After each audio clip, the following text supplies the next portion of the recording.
In those days, when there was a very great multitude, and they had nothing to eat, Jesus called his disciples to himself, and said to them, I have compassion on the multitude, because they have stayed with me now 3 days, and have nothing to eat. If I send them away fasting to their home, they will faint on the way, for some of them have come a long way. His disciples answered him, From where could one satisfy these people with bread here in a deserted place? He asked them, How many loaves do you have? They said, 7.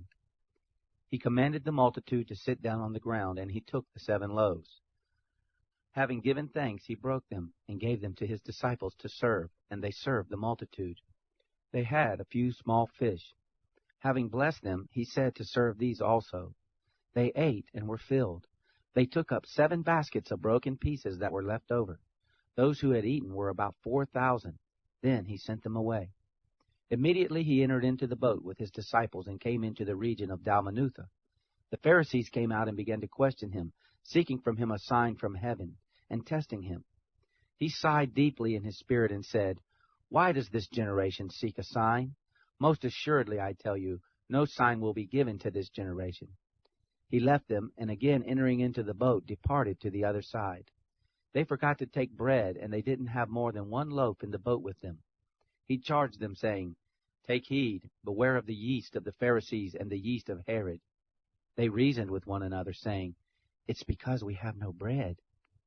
Jesus, perceiving it, said to them, Why do you reason that it's because you have no bread? Don't you perceive yet, neither understand? Is your heart still hardened? Having eyes, don't you see? Having ears, don't you hear? Don't you remember? When I broke the 5 loaves among the 5,000, how many baskets full of broken pieces did you take up? They told him, 12. When the 7 loaves fed the 4,000, how many baskets full of broken pieces did you take up?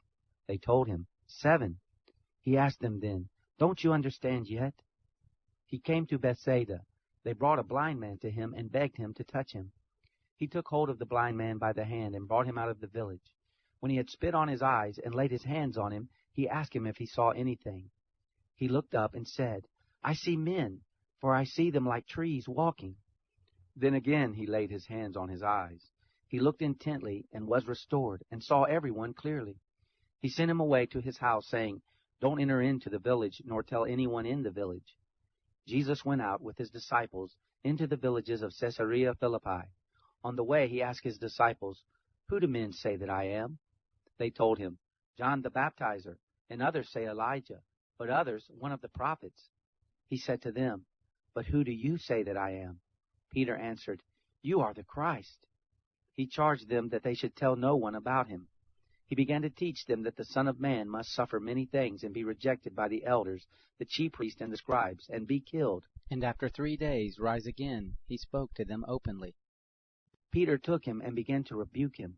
But he, turning around and seeing his disciples, rebuked Peter and said, Get behind me, Satan, for you have in mind not things of God, but the things of men.